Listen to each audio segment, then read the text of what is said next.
Hi, I'm Daniel Lucas, and welcome to Book 101 Review. Book 101 is all about the books that I read for the last 40 years, and today I have my special guest. He's the author of several books, no other than Mr. David Fradin. Welcome back, Mr. David Fradin, and can you please introduce more about yourself? So born in Detroit, Michigan, wound up with cabinetry work at Guthrie Bodine and Beverly Hillbillies. Went to the University of Michigan. Eventually went to work for Hewlett Packard and Apple, and then I've had my own business since 1991. Mr. David or David Fradin, thank you so much for sharing your talents to the world. And today, let's talk about one of your book. So, what is it, Mr. David? My father's name was Hyman, and sometimes went by the nickname of Hymie. And one of my cousins somehow came across a number of letters that he wrote home during World War II when he served in the military. And so I put them together in a book called Letters from My Hymie, um, not to be confused with other books like the Vagina Monologues. And he was a very humorous writer, but he became a plumber. So I put together a book called A Little First Person History of Immigration from Ukraine, which is where my grandfather came from, to the New World, World War II, Disneyland, and beyond. He was an awesome humorist, but became a plumber. So, Mr. David, what is the central theme of Letters from My Hymie, and how does it shape the It's a, story? it's a biographical sort of history of a first person view of what was going on in the United States and the world, and the situation against Jews in the Ukraine in the 1800s and 1900s. It also contains an 18-page dictated autobiography from my grandfather on how he escaped the Russia-Japanese War by burning his lungs with acidic acid, to becoming the blacksmith for the governor of Kiev, to be given money by the governor and told to get out of the country before the ninth pogrom started and he would get killed. So, how does the book explore themes of love, loss, and redemption?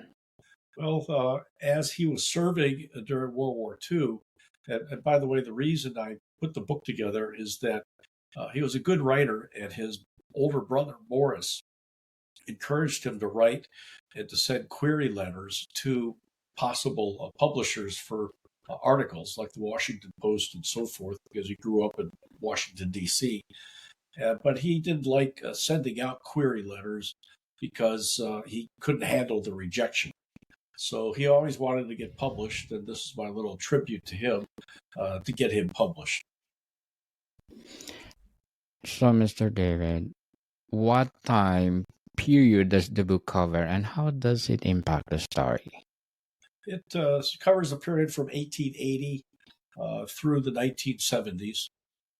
Predominantly, as I mentioned, a little bit of his growing up in Baltimore and Detroit, businesses that his grandfather had, his father had, and his father's experiences in Ukraine before leaving and immigrating to the United States. And then up to 1944, when he met my mother as a Army truck driver in Detroit, Michigan. They got married, gave birth to me after my sister. And then it covers a trip that we took when I was 13 to throughout the United States. We drove all the way out to Disneyland from Detroit and back again up through San Francisco. So little funny things that happened along that whole journey that he had from when he was born in 1917 until he passed away in 2003. So, how did you use your personal letters to create an emotional connection with the reader? Well, the letters described what his life was like as he was stationed, like in Guantanamo Bay and in Quantico and in Camp Forest in in Chattanooga, Tennessee. Some of his work, because he was fluent in Yiddish, which is close to German, as an interpreter for the interrogations of the German prisoner of war soldiers. So it's pretty much a chronological, biographical type history with little insights of the personal things that were going on during that period in history.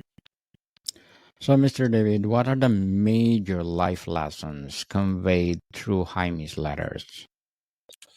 The difficulty of life back in the 40s and 50s, the even more difficulty of life in the Ukraine, where his father grew up. And the interesting thing is that uh, my grandfather was a shop owner. He owned a grocery store, a furniture store, and then my dad's siblings also owned things like hardware stores and liquor stores. So they were quite entrepreneurial. Most of them started out with nothing in this country and were able to accumulate some level of comfort. So, what are the major lessons conveyed?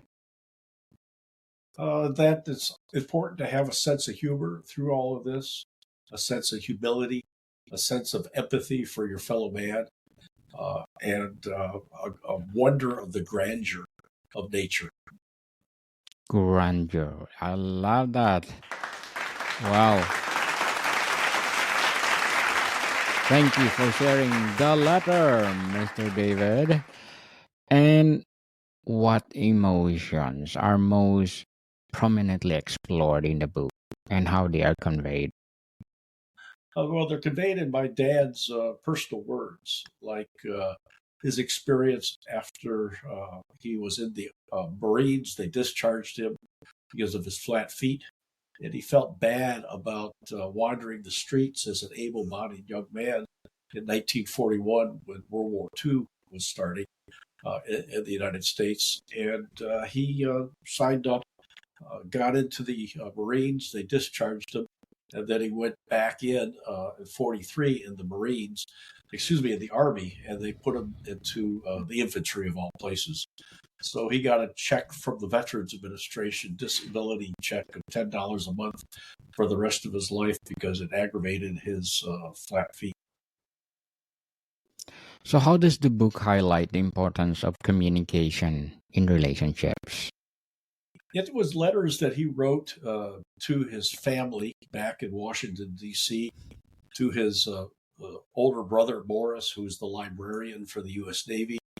And Morris went on to write a book, a children's book about life on the Erie Canal, which was the prime mode of transportation from Buffalo, New York, to Washington, D.C., until the railroads came along and put the Erie Canal out of business. And so it talks about things like uh, Morris's daughter, Dorna, had a doctor come to him and say, I'd like to take your daughter as my wife. In exchange for that, I'll do an x ray on one of the members of the family for free. It covers those kinds of things. The problems that Morris had when he would work 6 days a week for the Navy and only get paid for five. There was also a letter in there from Hymie's brother, Jack, who was in the Army. He was also an all star catcher. So he played baseball in the Army and traveled around the country, including to England just before D Day, to play baseball there for the amusement of the troops. And he discusses in intimate detail the training he went through in terms of maneuvers as being a scout, having to find his commanding officers and convey instructions from their commanding officers while maneuvering through the countryside. I think he was in Ohio at the time. And how angry he was when he was in England that his mother had passed away And because of Hitler, he was unable to be at his mom's side at the time of her passing. So, Mr. David, how does letters from My Hymie reflect on family dynamics and personal growth? Well, my father was one of six siblings, and he stayed in close touch with them through these letters. Today, I suppose we do that in email, and they Yes. write back and forth and tell each other what's going on in their lives. It also contains some love letters that he wrote to my mother at the anniversary of when they got married in December 1944. And it also talks a little bit about her struggle with breast cancer and her attempts to get better. What historical or cultural context woven into the book itself? Respect for each of the family members. Yes, definitely. Respect each other. So, how does the book balance nostalgia with the realities of life's challenges? It goes chronologically and bounces back and forth between each of those. Certainly. And what role does faith, tradition, or spirituality play in the story? I suspect the Jewish religion plays in there. Most people don't understand the Jewish religion. It's actually a series of thou shalls and thou shall nots, which teaches people how to live with other people and treat other people and treat the environment. Um, so it's not a cult; it's a way of life, and it's something that was infused in the entire family, which includes how they treated each other. So, Mr. David, how do the letters serve as a source of comfort or wisdom for the recipient? Well, I think there's some lessons learned in there about life and the importance of life and uh, to value every minute that you have while you're healthy and alive. My mom struggled with breast cancer for 9 years. Her older sister, like many Ashkenazi Jews, had breast cancer and died from that.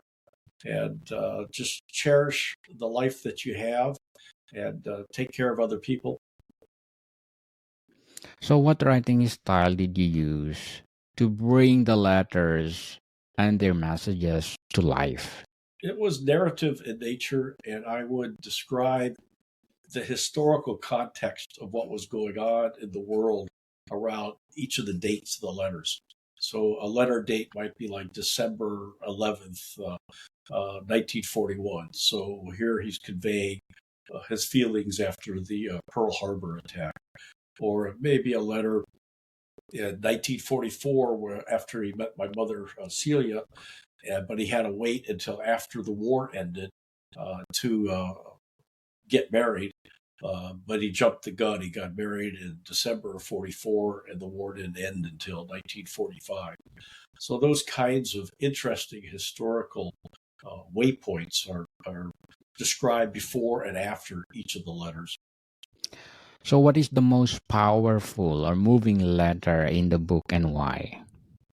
I think it was un, uh, uh, his full love for my mom and how much he appreciated her. So, Mr. David, how many letters are there? Probably about 2 to 3 dozen. I haven't actually counted the number. Hmm, interesting. And how does the book portray personal resilience and perseverance through adversity? Well, I think as it describes my mother's struggle with breast cancer, and there's the end of her life. She said nobody will see my face again, but I published a picture of her face. Hmm, awesome. That's awesome. So, Mr. David, what would be your advice for those people out there want to write their own story, their novels, or their memoir? Well, you have to pick the structure that you're going to use. In my case, I picked pretty much a chronological structure, and then I also put in there some background information about myself some acknowledgments to my sister, to my mother, to my cousin Diane, who saved the letters and sent them to me.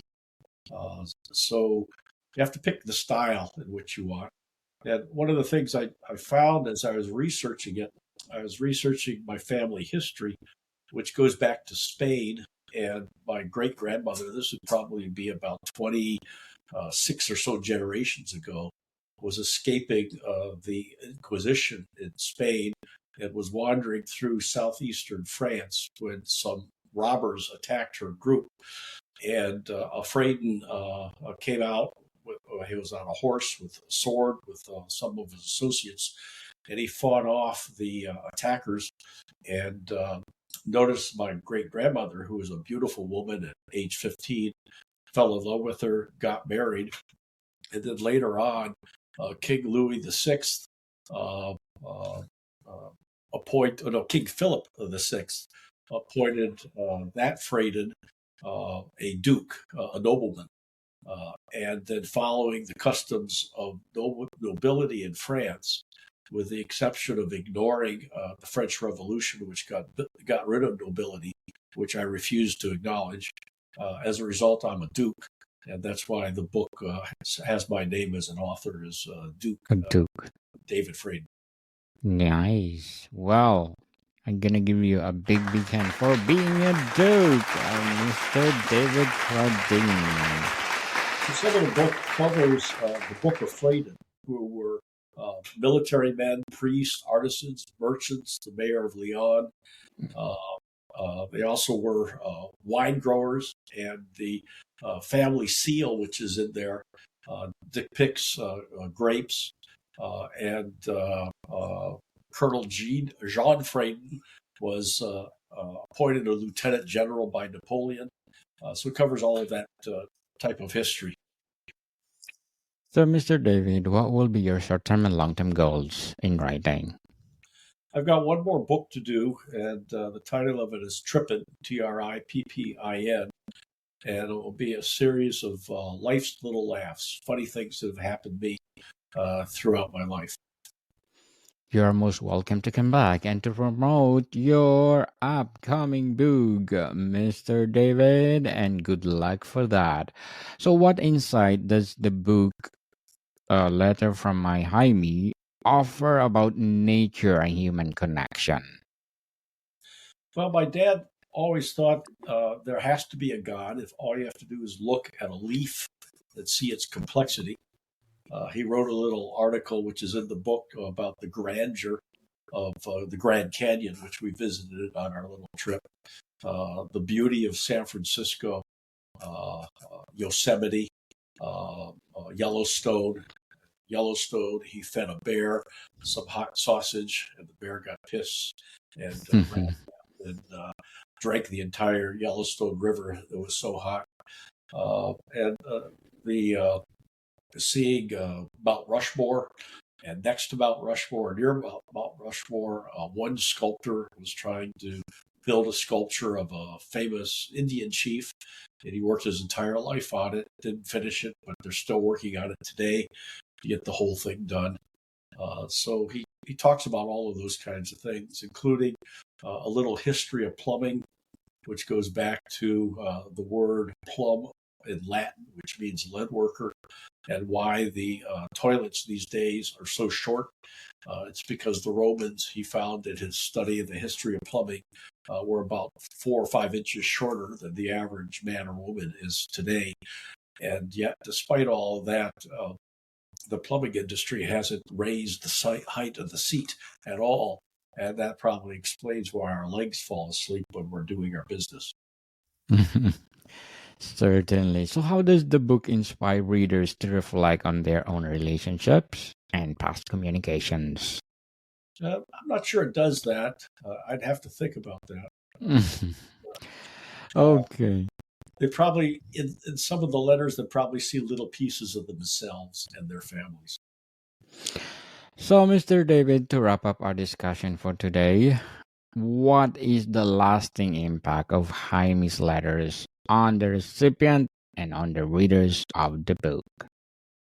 I think it's the love for my mom, the love of life, the joy of nature, and the relationships with his family. Yes, definitely. So, Mr. David Fradin, thank you so much for sharing letters from my honey to the world and looking forward for more books to come. So, can you please invite our listeners to support all your books? Yeah, they could go to my website, which is davidfradin.com, and all of my books are listed there, plus links to where you could go to get the printed copy, paper book, hardback, or the audio. Yes, people, let's support Mr. David Fradin, because if you support him, more empowering books to come. So, Mr. David, thank you for your time. Thank you. Thanks for having me. More to come, people. See you soon.